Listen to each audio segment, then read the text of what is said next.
Sir ఇప్పుడు మనం కనుక చూస్తే మొత్తం ఒక 5 పేర్లు వస్తున్నాయి చూడండి.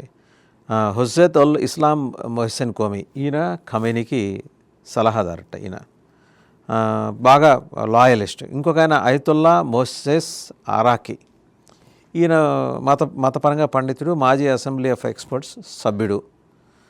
అండ్ అయతుల్లా సాదేక్ అములీ లారిజానీ బ్రదర్స్లో ఈయన మూడోవాడు అనుకుంటాను, రెండోవాడు. ఈయన ఎక్స్పెడెన్సీ కౌన్సిల్ చైర్మన్, మాజీ జ్యుడిషియరీ హెడ్, శక్తివంతమైన లారిజానీ కుటుంబం.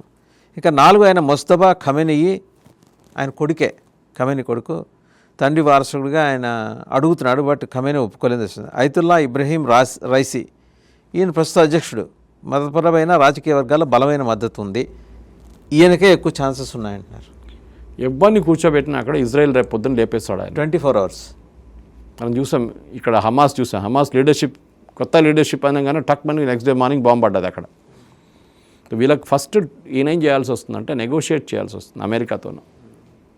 ఓకే, అమెరికా ఎందుకంటే ఇజ్రాయెల్ నెగోషియేషన్స్ రారు, ఎప్పుడు రాదు. వాళ్ళు కొట్టడానికి ఇజ్రాయెల్ కాన్సన్ట్రేషన్ అంతా 3S మీద ఉంది, అంతే. వాళ్ళు హమాస్ వాళ్ళని కంటైన్ చేయడం మీద ఉంది.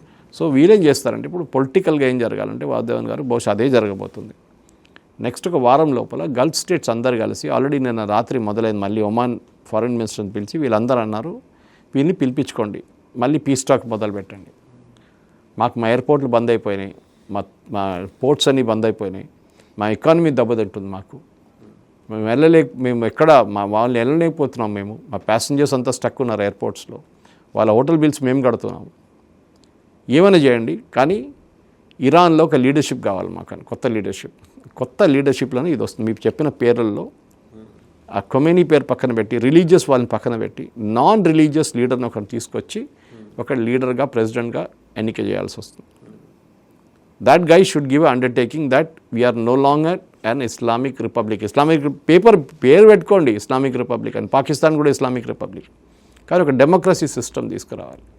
రెండోది ట్రంప్ మాటలు వినాల్సింది ఆ మనిషి. రేపు పొద్దున్న లేచి నేను వినను పో నువ్వు ఇవ్వడంటే మళ్ళీ ట్రంప్ మళ్ళీ 2 బాంబులు తీసుకొచ్చి పడేస్తాడు, ఈయన కూడా ఉండడు.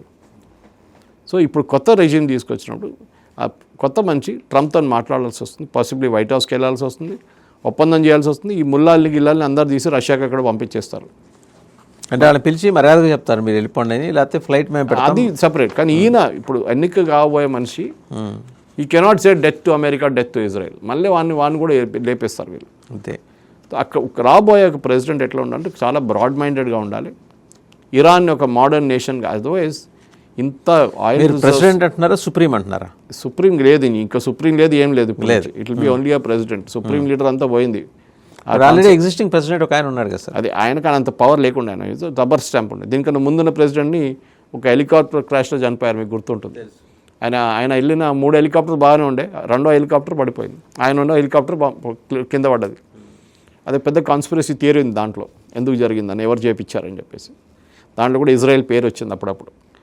కానీ ఇది ఇప్పుడున్న పరిస్థితుల్లో సౌదీ అరేబియా, ఖతర్, యుఏఈ వీళ్ళు పవర్ఫుల్, వీళ్ళు ముగ్గురే ఉన్నారు. వీళ్ళు ముగ్గురు కూర్చొని ఒమాన్ మీద ప్రెషర్ పెట్టి, ఒమాన్ వీళ్ళు పిలిపించి మీ వైపు నుంచి ఒక లీడర్ నామినేట్ చేయండి, వితౌట్ ఎ ముల్లా. గిమేనీలు వీళ్ళెవరు వద్దు మాకు, ఏ ఆయతల్లో వద్దు మాకు, వీళ్ళు ముగ్గురులో ఒకరిని తీసుకురండి, మంచి మనిషిని సెలెక్ట్ చేయండి. సెలెక్ట్ చేసిన తర్వాత they will speak to Trump and say he is the new leader of Iran. కానీ అక్కడున్న ప్రజలు అంగీకరిస్తారా లేదా, that is going to be big try. ఎందుకంటే అక్కడ కూడా 10-20% మంది బ్రెయిన్ వాష్ చేసిన వాళ్ళు ఉన్నారు కంప్లీట్. మాకు ఏం చెప్తారు, కూరీలు ఉన్నారు పైన, మనం సూసైడ్ బాంబింగ్ చేద్దాం, మనం చంపేద్దాం, death to America, death to Israel అంటే నడవదు, అయిపోయింది, అది ఫినిష్డ్. ఇప్పుడు మీరు మాట్లాడండి, డెవలప్మెంట్ తీసుకొస్తాం. అమెరికా అంటారు నో ప్రాబ్లం, ఆయిల్ అంతా నేను చూసుకుంటాను. మీ దగ్గర ఆయిల్ ఇండస్ట్రీ వెనజువేలా లాగా చాలా బ్యాక్వర్డ్ ఉంది వాళ్ళది, రిఫైనింగ్ కెపాసిటీ అంతా, ఈవెన్ డ్రిల్లింగ్ కెపాసిటీ చాలా ఘోరం ఉంది, అదన్నీ మేము ఇంప్రూవ్ చేస్తాం. ఈ చాబార్ ఫోర్ట్ అట్లాంటి ఫోర్ట్ కూడా మేము సహాయం చేస్తాం. We will make Iran a modern thriving democracy, economic power house అని. అది అక్కడున్న ప్రజలు కావాల్సి. సార్, స్ట్రైట్ ఆఫ్ హార్ముజ్ దగ్గరికి వద్దాం ఒకసారి. వస్తే ఆయిల్ ప్రైసెస్ గురించి లేటెస్ట్గా చెక్ చేస్తే అది $100 దాకా పోయింది ఈరోజు. నిన్న $80 ఉండే. అంటే ఇప్పుడు మనం కొంటుంది $68కి, కానీ $100 దాకా పోయితే ఈ గ్యాప్ని ఎలా అడ్రస్ చేస్తారు? మనకు ప్రాబ్లం లేదు, ప్రతి దేశానికి ప్రాబ్లం ఉండదు. ఎందుకంటే ఆయిల్ మనం రేపటి కోసం ఇవాళ కొన్నాం. ఓకే, మనం 6 నెలల ముందు ఏం కావాలో అది ఆల్రెడీ తెచ్చి పెట్టుకున్నాం ఇక్కడ. ఓకే, ఇంకోటి ఏంటంటే దాన్ని రిఫైన్ చేసి మన స్ట్రాటజిక్ ఆయిల్ రిజర్వ్స్ అని దీనికన్నా ముందు మాట్లాడాను. పెద్ద పెద్ద ట్యాంకులు ఉన్నాయి, అండర్ గ్రౌండ్ ట్యాంక్స్, చాలా లక్షల లీటర్స్ ఉంటాయి. ఆ దాంట్లో మనం పెట్టుకుంటాం. రేపేమన్నా యుద్ధం వస్తే మనకు పనికి వస్తుంది. ఇప్పుడు జరగబోయేది, నేను నిన్న ట్వీట్ కూడా చేశాను, కొంతమందికి అది హ్యూమరస్గా అనిపించింది. నేను చెప్పాను, ఇప్పుడు ట్రంప్ కొత్త కండిషన్ పెట్టబోతున్నారు భారతదేశం మీద. మీ మీద 25% టారిఫ్ పెడతాను మీరు రష్యన్ ఆయిల్ కొనకపోతే రేపటి నుంచి కొనండి రష్యన్ ఆయిల్. ఎందుకంటే రష్యన్ ఆయిల్ మనం కొని మనం రీఫైన్ చేయడం మొదలు పెడితే ఈ $100 తగ్గి 60కి వచ్చేస్తుంది. ఇదే జరిగింది కదా రష్యాతో. రష్యా మీద వీళ్ళు బ్యాన్ పెట్టినప్పుడు యుఎస్ ఇంటర్నేషనల్ మార్కెట్ నుంచి 1/3 ఉన్న ప్లేయర్ మాయమైపోయాడు. పెరిగింది సప్లై అండ్ డిమాండ్ ఎకనామిక్స్ అది. ఇప్పుడు ఈ వైపు ఇక్కడ ప్రాబ్లం ఉంది, స్ట్రేట్ ఆఫ్ హార్మోస్ వీళ్ళంతా. తో పని చేయండి, రష్యా దగ్గర నుంచి కొనుక్కోండి. అది స్ట్రేట్ ఆఫ్ హార్మోస్ నుంచి రాదు, అమెరికా చెబుతుంది. అమెరికా చెప్పాల్సి వస్తుంది, లేకుంటే అమెరికా అని చెప్తాను నేను, మీరు కొనుక్కోండి, మాకు తెలియదు, మేము చూసాము, మేము చూడలేదు, మాకు తెలియదు, మీరు అమ్మండి. ఇదే బైడెన్ చేశారు. అప్పుడు బైడెన్ ఎందుకు బంద్ రష్యన్ ఆయిల్ కొనమనంటే రష్యా దగ్గర నుంచి ఆయిల్ బంద్ అయినప్పుడు ఇంటర్నేషనల్ మార్కెట్ $90కి వెళ్ళిపోయింది. రేపు రష్యాని ఒకే అనగానే ఇమ్మీడియట్గా ఆయిల్ ప్రైస్ పడిపోతుంది. అది లేకుండా కూడా పడుతుంది. It'll come to 70-80 anyway. So ఇప్పుడు ఓపెక్ మీట్ అయ్యారు నిన్న, oil producing exporting countries organisation. వాళ్ళు ఏమన్నారు, మా కెపాసిటీ పెంచేస్తున్నామేమో, మా ప్రొడక్షన్ పెంచేస్తున్నామని. ఆబ్వియస్లీ మీరు ఇప్పుడు దాకా మీరు $2 million, $20 million, $30 million barrels produce చేసినప్పుడు రేపు అది 50 మిలియన్ చేయగానే ఎక్సెస్ కెపాసిటీ వచ్చి రేట్లు తగ్గిపోతుంది. అంతే కదా, అదైతే సాధ్యం కాకపోవచ్చు. సో ఆయిల్ ప్రైసెస్ షార్ట్ టర్మ్లో ఒక షాక్ ఉంటుంది. స్టాక్ మార్కెట్ సార్ ఇప్పుడు వాస్తవంగా వాడు మూసేస్తున్నట్టు మన నైట్ అనౌన్స్ చేశాడు, ఇది స్ట్రైట్ ఆఫ్ హార్మోస్, కానీ మూసేయలేదని సమాచారం. మూసేయకుండా అంటే హౌతీస్ని పెట్టి బెదిరిస్తున్నాడు. ఆ పక్కన ఒక ట్యాంకర్ని కొట్టారు నిన్న. ఒక tanker 120 tankers were stranded in the waters. అందులో కొట్టేసిన ఒక ట్యాంకర్లో 15 మంది ఇరానియన్స్, 5 ఇండియన్స్ ఉన్నారు. కరెక్ట్. సో ఇప్పుడు జరగబోయే దాంట్లో ప్రెషర్ మళ్ళీ సౌదీ అరేబియా వైపు నుంచి వస్తుంది, యూఏఈ వైపు నుంచి వస్తుంది, ఖతార్ వైపు నుంచి. మీరే ఏం చేయకూడదు. హూతీలను ఆల్రెడీ వీళ్ళు కొడుతున్నారు, కావాలంటే ఇంకా మంచిగా కొడతారు. హూతీ మీద చాలా మటుకు ఇప్పుడు కంట్రోల్ సౌదీ అరేబియాకి ఉంది, ఎందుకంటే వాళ్ళ ఆర్మీ అక్కడ కూర్చున్నారు యమన్లో. ఒకవైపు యూఏఈ ఉన్నారు, మీకు తెలుసు అక్కడ గొడవ జరిగింది ఇద్దరు నడువిట్లో. సో ఆ జియో పాలిటిక్స్ సపరేట్. హూతీల దగ్గర చెప్పారు, ఒక్క మిసైల్ ఫైర్ చేస్తా నీ సంగతి అంతే అంటే వాడు చుప్చాప్ కూర్చుంటాడు కార్నర్లో. ఇరాన్ మీద మేము చూసుకుంటాం ఇరాన్ని, మీరు స్ట్రేట్ ఆఫ్ హార్మోస్ బంద్ చేయకూడదు అంతే. యాజ్ ఆఫ్ యెస్టర్డే 70% ట్రాఫిక్ తగ్గిపోయింది దాంట్లో. సో ఆయిల్ ప్రైసెస్ దానికే పెరుగుతుంది అన్నమాట. ఎందుకంటే మనకి ఇమీడియట్ ఇంపాక్ట్ ఉంటుంది ఏముండదు, ఎందుకంటే మనకు 90 days రిజర్వ్స్ ఉన్నాయి కదా. 90 day రిజర్వ్ కాదు, మనం ఎప్పుడైనా ఫార్వర్డ్ కాంట్రాక్ట్ సైన్ చేసుకుంటాం ప్రతి దేశంతోనే. ఈ సంవత్సరానికి ఇంత $1 per barrel కొంటాం మీ దగ్గర నుంచి, మీ కాస్ట్ ఎంతైనా ఉండొచ్చు, నాకు ఈ కాస్ట్ ఉండాలి. ఇప్పుడు మన దగ్గర రిలయన్స్ కానీ కేపీఎన్ ఫ్రెష్ కానీ ఇట్లాంటి వెజిటబుల్ కంపెనీస్ ఏం చేస్తారంటే మన చుట్టుపక్కల ఉన్న విలేజెస్తో ఒప్పందం పెట్టుకుంటారు.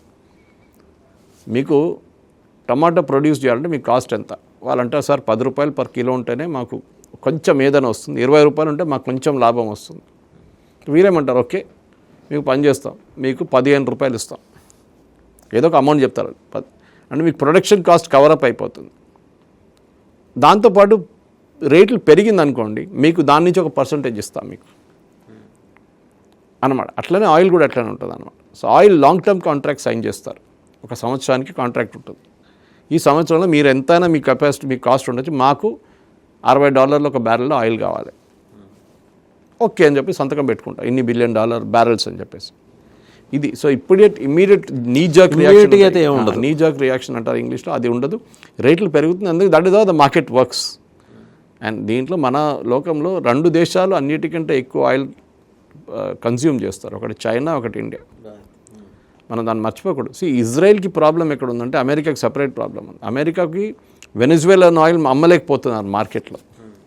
దానికోసం చెప్పారు చూడండి, ఎందుకంటే అక్కడ డ్రిల్లింగ్ జరగట్లేదు ఎక్కువ, వాళ్ళ దగ్గర డ్రిల్లింగ్ కెపాసిటీ లేదు.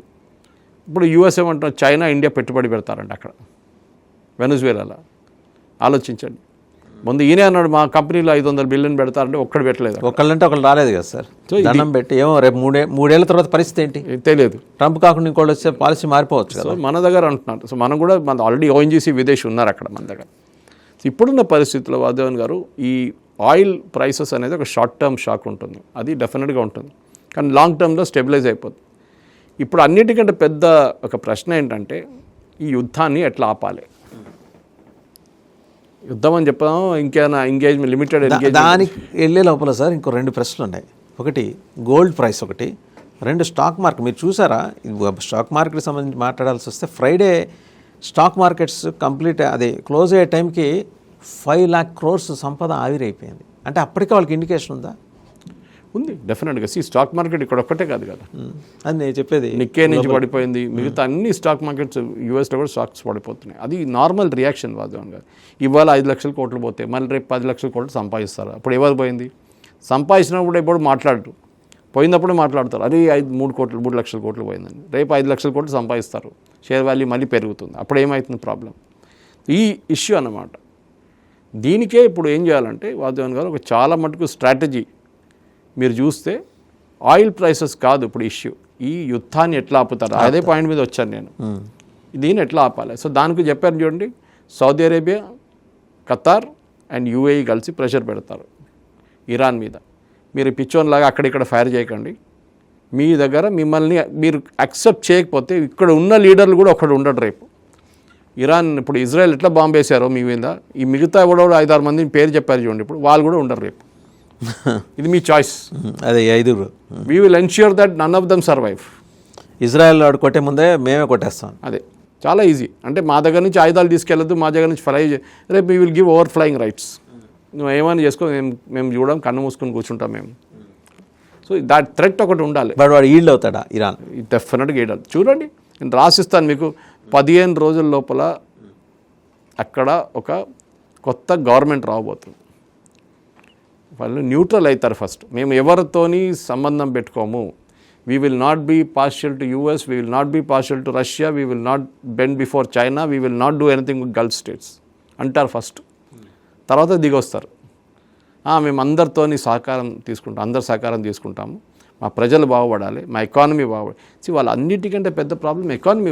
గారు ఇంత పెద్ద oil country is now bankrupt. డబ్బులు లేవు వాళ్ళ దగ్గర. మన దగ్గర ఒక టైంలో ఈవెన్ శాంక్షన్స్ పెట్టినప్పుడు కూడా వాళ్ళు అన్నారు, మన అన్న we cannot pay you in dollars because me Swift system లేదు, తీసేశారు మిమ్మల్ని అమెరికా దాని నుంచి. మీకు ఏం కావాలంటే రాష్ట్రం బియ్యం కావాలంటే మాకు బియ్యం లేదు మా దగ్గర, మనం బియ్యం సప్లై చేస్తే ఆయిల్ తీసుకున్నాం వాళ్ళ దగ్గర నుంచి, క్రూడ్ ఆయిల్. ఇది డిఫరెన్స్ అన్నమాట. ఇప్పుడున్న పరిస్థితుల్లో వీళ్ళ దగ్గర డబ్బులు లేవు వాసుదేవన్ గారు, డబ్బులు లేవు, ఇన్ఫ్లేషన్ చాలా ఎక్కువ. అక్కడ ప్రజలు తినడానికి తిండి లేదు వాళ్ళ దగ్గర, పాకిస్తాన్ లాగానే. దీన్ని మార్చడం ఫస్ట్ ప్రయారిటీ. మీరు యుద్ధము, రిలీజియన్ అంతా పక్కన పెట్టండి, తిండి పెట్టదు రిలీజియన్ మీకు. ఓకే, మీ ఎకానమీ బాగుపడితేనే బాగుంటారు అందరూ. సో మీరు ఏం చెప్తారు, ఓపెన్ అప్ చేయండి మీ మార్కెట్ని, మీకు కావాల్సిన సహకారం మేము ఇస్తామని చెప్పి యూఎస్ ఒక అష్యూరెన్స్ ఇస్తారు. సరే, అది యూఎస్ సెల్ఫిష్ ఇంట్రెస్ట్ ఉందంటే ఉంది, దాంట్లో డౌట్ లేదు, ఉండాల్సిందే కూడా. ఎందుకంటే లోకంలో ఎవడో ఒక డిక్టేషన్ ఇవ్వాలి, అది అప్పుడే నడుస్తుంది అదంతా. ఇప్పుడున్న పరిస్థితుల్లో వాసుదేవన్ గారు నా అంచనా ప్రకారం 15 రోజుల లోపల ఈ పీస్ టాక్స్ అంతా బాగుపడి ఎయిర్పోర్ట్స్ అన్ని ఓపెన్ అప్ చేసి గల్ఫ్ ఇరాన్ని ఒక కొత్త లీడర్షిప్ కావాలని చెప్పి తీసుకొస్తారు. మీ ప్రశ్న నా దగ్గర ఉండొచ్చు, ఒక ప్రశ్న మీరు అడగొచ్చు, మళ్ళీ ఈ ముల్లాలు ఎక్కడ పోతారు? నేను అదే అడగబోతున్నా. వాళ్ళు ఎక్కడ చదువుతారు? వాళ్ళు ఒక్కరే కదా, వాళ్ళ సపోర్టర్స్ కూడా ఉన్నారు కొంత. అదే సార్, ఇప్పుడు ఐఆర్జీసీని తక్కువ అంచనా వేయలేం కదా, ఇస్లామిక్ రెవల్యూషనరీ గార్డ్స్ కార్ప్స్ని. వాళ్ళు చాలా ఫెరోషియస్ కదా. చూడండి వాసుదేవన్ గారు, వాళ్ళు సరెండర్ చేస్తారు, వాళ్ళ ఆయుధాలు కింద పడేసి మేము మీరు చెప్పినట్లు రేపు ఒక ఆర్మీ అయిపోతాం, మేము మీ కింద పనిచేస్తాము. రెగ్యులర్ ఎవరు ప్రెసిడెంట్ ఉన్నారో వాళ్ళ కింద పని నమ్మచ్చా? నమ్మలేము, ఎందుకంటే వాళ్ళకున్న ఒక రిలీజియస్ బెంట్ ఆఫ్ మైండ్. కానీ వాళ్ళు అడ్వాంటేజ్ అంటే వాళ్ళు టాప్ లీడర్షిప్ని కొట్టేశారు. క్యాల్కులేషన్ అదే ఉండే. ఇజ్రాయెల్ డిఫెన్స్ మినిస్టర్ని కొట్టారు, వాళ్ళ ఐఆర్జీసీ చీఫ్ని కొట్టారు. అప్పుడే అర్థమైపోయింది వీళ్ళు వాళ్ళ కింద ఇంకా 3-4 మందిని చంపేశారు. టాప్ లీడర్షిప్ లేరు. ఇంకొక 100 మంది రెడీగా ఉన్నారు, ఇవాళ రేపట్లో అయిపోతుంది. సో మీరు మార్చాలి, మీరు మీ వైఖరి మార్చాల్సింది. మీరు ఏం చేయలేరు, మార్చకపోతే అంతే సంగతి, మిమ్మల్ని కథం ఫినిష్ చేసేస్తాం. యూ హ్యావ్ టు సరెండర్ చేయకపోతే అంతే సంగతి. ఆర్ యూ చేంజ్, మారిపోండి, మీరు become a proper army, proper police, ఏదైనా చేసుకోండి, అదంతా మనం చూసుకోవచ్చు తర్వాత. బట్ ఐఆర్జీసీ స్ట్రెంగ్త్ వచ్చేప్పటికి ఎంత సార్ దగ్గర ఉంది. ఇప్పుడు హమాస్ చూస్తున్నారు మీరు. హమాస్ పరిస్థితి ఏంటి వాసుదేవన్ గారు? హమాస్ని కంప్లీట్గా డిస్ట్రాయ్ చేతులు పడ్డారు. ఇప్పుడు కూడా కొడుతున్నారు ఇజ్రాయెల్. సీజ్ ఫైర్ అంటారు, ఏ సీజ్ ఫైర్ లేదు అక్కడ. ఇజ్రాయెల్ మీద ఒక మిసైల్ కొట్టారనుకోండి, అంతే సంగతి. వాడి మీద వాడు కాదు చుట్టుపక్కల ఎవడు ఉంటే అందరిని చంపేస్తున్నారు వాళ్ళు. ఇది కూడా అదే జరుగుతుంది. If you don't agree to it, రేపు ఒక గల్ఫ్ కంట్రీస్ వైపు నుంచి ఒక ఇంటర్నేషనల్ పీస్ కీపింగ్ ఫోర్స్ ఇరాన్లో పెడతారు. అది కూడా కావచ్చు. I'm giving different scenarios. Gulf వైపు నుంచి సెనారియోస్ ఇస్తున్నాను. ఎందుకంటే ఆల్ 8 అమెరికా వాళ్ళ సోల్జర్స్ని పెట్టరు అక్కడ, పెట్టరు. యూరోప్ పెట్టరు. సో 8 నేషన్స్ కలిసి పెడతాయి. కలిసి మేము చేస్తాం. దీనికన్నా ముందు హమాస్ని తీసి బయటపడేయాలని చెప్పినప్పుడు యుఎన్ వాళ్ళు నెగోషియేట్ చేస్తున్న టైంలో కూడా అప్పుడు ఏమన్నారంటే we will put a UN force there. ఇప్పుడు ప్రెసిడెంట్ ట్రంప్ చెప్పారు చూడండి, అక్కడ మేము ఒక పీస్ కీపింగ్ ఫోర్స్ పెడతాం. పాకిస్తాన్ కూడా పరిగెత్తారు అక్కడికి. వాళ్ళు మళ్ళీ ఇజ్రాయెల్ అన్నారు అక్కడ లోపల వస్తే అంతే సంగతి, నువ్వు పక్కన కూర్చో బయట, వీ డోంట్ వాంట్ పాకిస్తాన్. మిగతా కొన్ని దేశాలు ఉన్నాయి, వీ అగ్రీ విత్ దట్, వాళ్ళు చూసుకుంటారు. వాళ్ళ ప్రాబ్లం ఏమంటే వాళ్ళు హమాస్ని డిసార్మ్ చేయాలి. హమాస్ దగ్గర ఉన్న ఆయుధాలని వాళ్ళు తీసుకోవాలి. అది ఇప్పుడు కూడా తీసుకోలేకపోతున్నారు. హమాస్ ఆయుధాలు ఏ రోజు కింద పడేస్తారు, they will be finished. Politically కాదు, మిలిటరీలీ ఫినిష్ చేసిస్తారు ఇజ్రాయెల్ వాళ్ళని. ఇప్పుడు ఇదే కూడా మీరు రెవల్యూషనరీ గార్డ్స్ కేసు కూడా అంతే. తో మీరు వాళ్ళని ఫినిష్ చేయాలంటే ముందు వాళ్ళ ఆయుధాలని కింద పడేసి సరెండర్ చేయమని చెప్పాలి. దాని తర్వాత చేయకపోతే వాళ్ళు కొట్టాలి. ఇదే హమాస్ సంగతి. ఒక టెర్రరిస్ట్ ఆర్గనైజేషన్గా మారిపోతారు ఐఆర్జీసీ. కానీ ఎన్ని రోజులు ఉంటారు? వాళ్ళకి ఇంత వాళ్ళే కదా హమాస్కి ట్రైనింగ్ ఇచ్చింది, వాళ్ళే హెజ్బుల్లాస్కి హౌతీస్కి వాళ్ళే కదండి. అది సో ఇప్పుడు ఉండదు, అది ఈ పరిస్థితుల్లో ప్రసక్తి ఉండదు. డెఫినెట్గా ఇప్పుడు జరగబోయే దాంట్లో వాసుదేవన్ గారు నెక్స్ట్ 1 వీక్లో చాలా క్రూషియల్గా ఉంటుంది. గల్ఫ్ స్టేట్స్ చాలా ప్రెషర్ పెడుతున్నారు, అంటే వాళ్ళ ఎకానమీ దెబ్బతింటుంది. ఫ్లైట్స్ టేక్ ఆఫ్ చేయలేకపోతున్నారు. ప్రతి కంట్రీకి ఒక ఎయిర్లైన్ ఉంది. యుఏఈకి ఎమిరేట్స్ ఉంది, గల్ఫ్ ఎయిర్ ఉంది అక్కడ, ఖతార్ ఎయిర్వేస్ ఖతార్కి ఉంది. ఇట్లాంటి చాలా మటుకు దేశాలకి వాళ్ళ బహ్రెయిన్కి వాళ్ళ గల్ఫ్ ఎయిర్ ఉంది. ఇట్లాంటి చాలా దేశాలు ఉన్నాయన్నమాట. సార్ సురేష్ గారు, అయితే ఐఆర్జీసీ నుంచి ఉండడు, అండ్ ఖమైనీకి అసోసియేట్స్ ఇంక్లూడింగ్ ఆయన కొడుకు వీళ్ళు 5 నుంచి ఉండరు. మరి పెహ్లావి ఉండడు, జూనియర్ షా, వాడికి టోపోగ్రఫీ మీద అసలు అవగాహన లేదు, పాసిబిలిటీ లేదు. బట్ హీస్ క్లెయిమింగ్ దట్ వాడు వస్తాడని వాడు భావిస్తున్నాడు అనుకుంటున్నాడు. మరి ఇంకెవరై ఉంటారు? ఇప్పుడు మీరు చెప్పిన పేర్లలో ఒక ఆల్రెడీ చేసేసారంట. నేను ఒక 5 పేర్లు చెప్పాను. Ibrahim Raisi, Ayatollah Khamenei, chief of staff Ali Asghar Hijazi. మీ లిస్ట్లో ఉందా పేరు? లేడు. ఆ పేరు ఉండే, ఆ పేరు ఇప్పుడు తీసేశారు. So Israel military has said that Hijazi has been killed. So అయిపోయింది. అట్లాంటి పేర్లు పోతూనే ఉంటాయి అనమాట. ఇవాళ రేపు ఒక 100 మంది ఉన్నారు కదా సార్. ఇప్పుడు మీరు చెప్పిన దాంట్లో అయతొల్లా ఈ ఖమేనీ కొడుకు ఒకరు ఉన్నారు, కొడుకున్నాడు ముస్తఫా అని చెప్పి. ఆయన్ని అక్కడ యాక్సెప్ట్ చేయట్లేదు వీళ్ళు. ఆయన్ని ఖమేనీయే యాక్సెప్ట్ చేయాలి, ఆయనే వద్దనుకున్నాడు. ఆయన వద్దని ఈయన కూడా అంటున్నాడు. ఇప్పుడు నేను వద్దు, నేను మా ఫాలోవర్స్ చెప్పారంట, నేను వెళ్ళను ఈ పనిలో కూర్చోను. ఎందుకంటే ఆ చైర్ మీద కూర్చోరనుకోండి, ఎప్పుడు తల మీద మిసైల్ వచ్చి పడుతుంది తెలియదు కదా. కూర్చున్న 5 మినిట్స్కి అయిపోతుంది.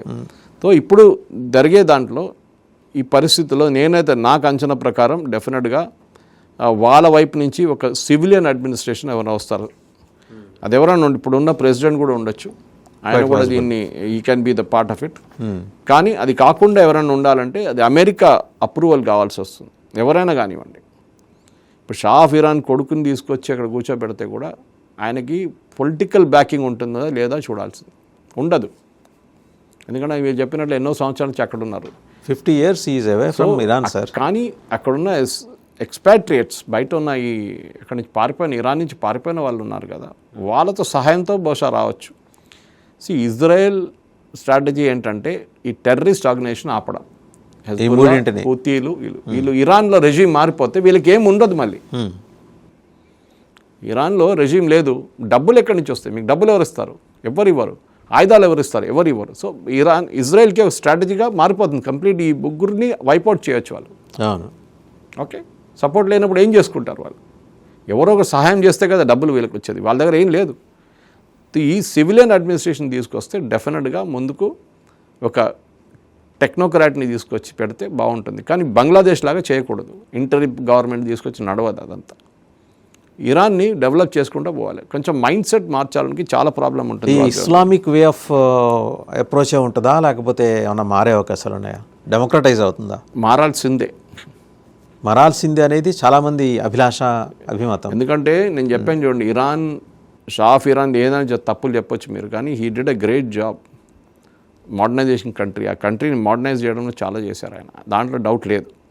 కానీ ఇప్పుడు వీళ్ళ పరిస్థితి ఏంటంటే వీళ్ళ టాప్ లీడర్షిప్ ఎవరు లేరు ఇప్పుడు. మీరు చెప్పారు చూడండి, revolutionary guard, commander of revolutionary guard గరీ మొహమ్మద్ పక్పూర్ ఆయన కొట్టారు.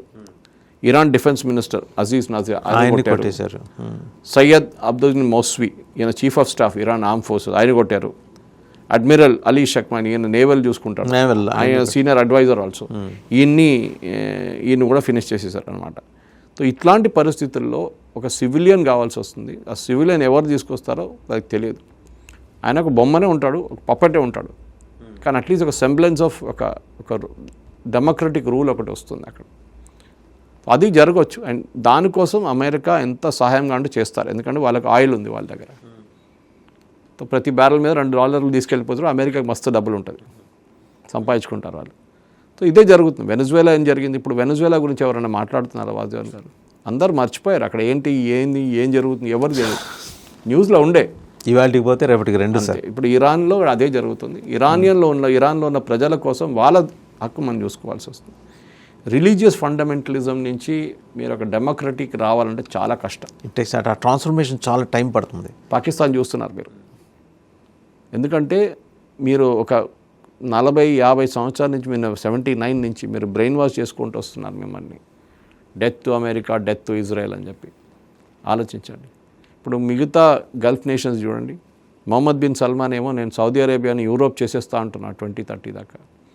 యూఏఈకి వెళ్తే మీకు డౌట్ వస్తుంది, అక్కడున్న వాళ్ళు టూరిస్టులు డ్రెస్ చేసుకుంటారు చూసి అక్కడ షాపింగ్ మాల్ చూసేది యూరోపా లేకుంటే ఏదైనా ఇస్లామిక్ రిపబ్లిక్ అని డౌట్ వస్తుంది.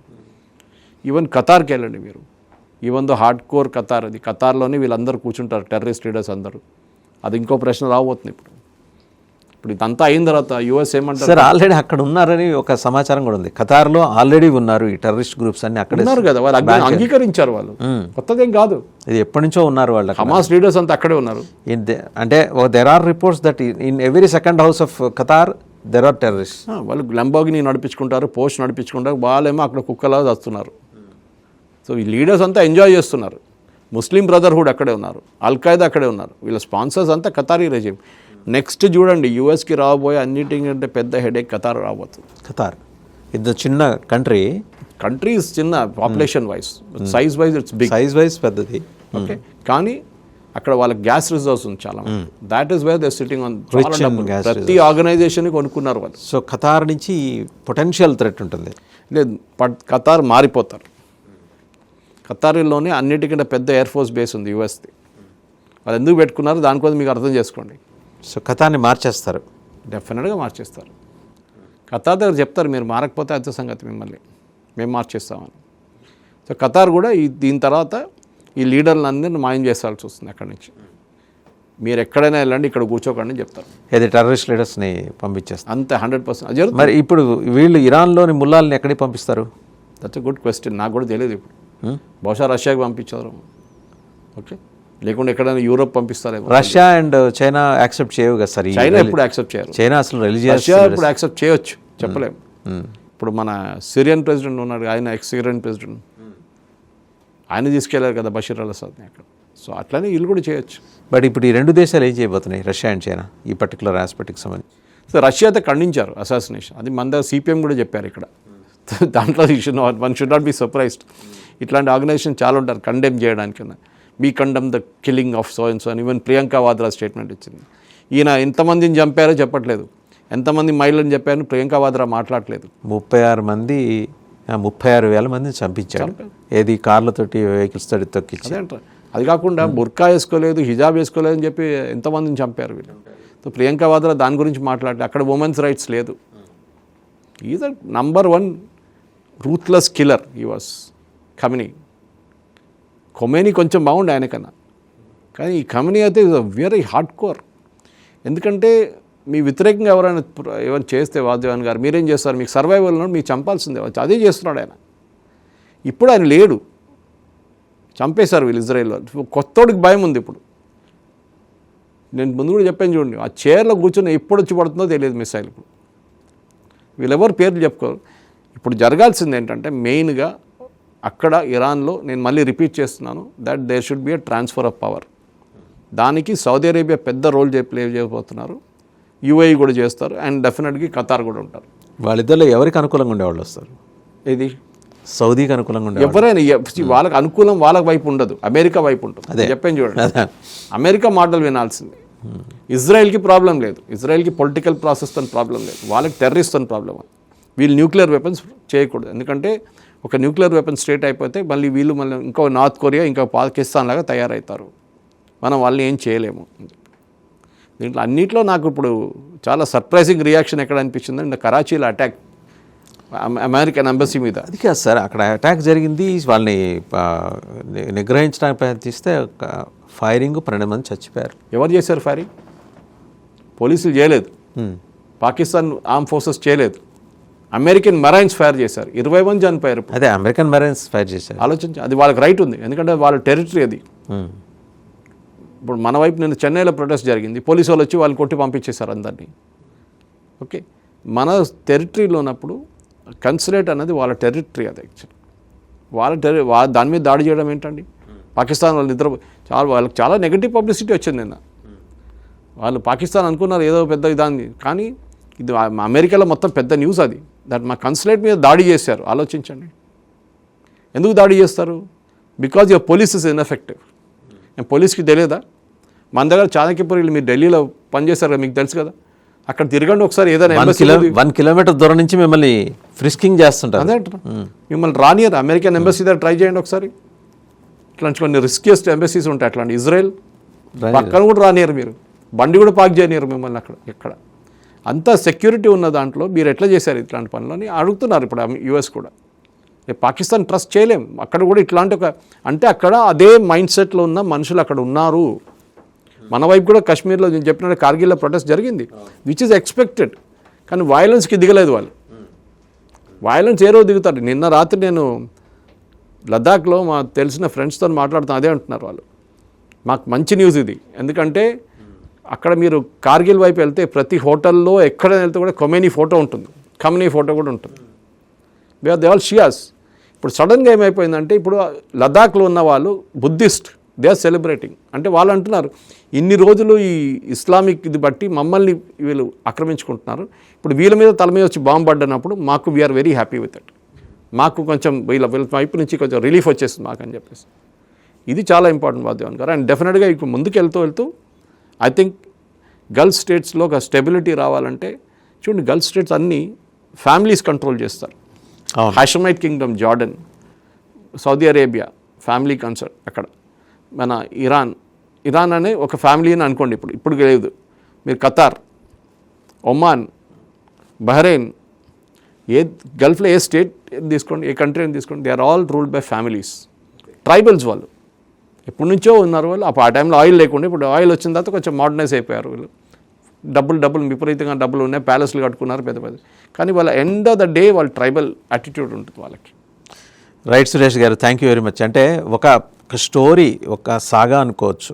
ఇరాన్ గొప్ప సంస్కృతి ఉన్న దేశం అండ్ గొప్ప శాస్త్ర విజ్ఞానాన్ని ప్రపంచానికి అందించిన దేశం. మధ్యలో ఈ మత ఛాందసవాదుల కూరల్లో చిక్కుకొని ఇలా అయిపోయింది, కానీ ఇవాళకి వాళ్ళ విజ్ఞానానికి సలాం కొట్టాల్సింది. ఇక్కడ ఉండాల్సి ఆ దేశం ప్రోగ్రెసివ్గా ముందుకెళ్లాలని కోరుకుందాం.